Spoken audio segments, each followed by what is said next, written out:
Brown is a homeless little person, and when we encounter Brown, he is just, it would appear, recently made a connection with a character named Doak.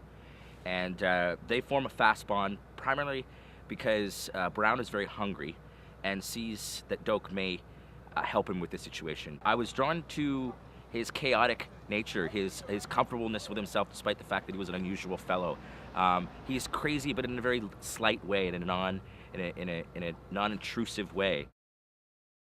The opportunity to work with Christopher Walken is a wonderful, wonderful thing. I have a lot of respect for his work, and I now have much more respect for working with him. He's a professional, he's creative, he has presence, and he made me feel comfortable, and I loved working with him, and I hope that he felt good about working with me.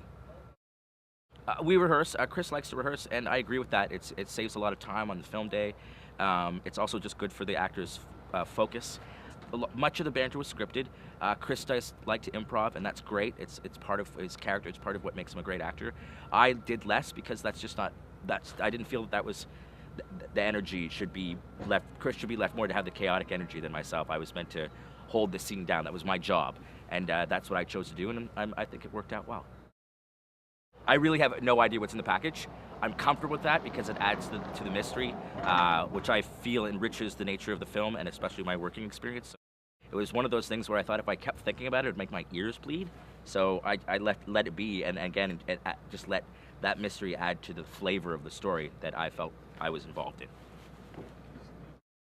It's a message of hope.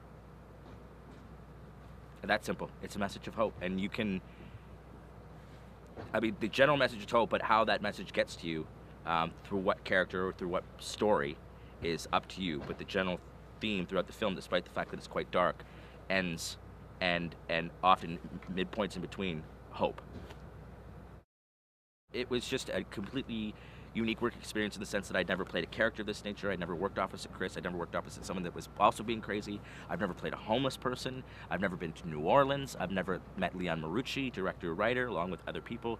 So yes, it was a good experience in terms of learning new things, becoming more familiar with my craft, and visiting a brand new city.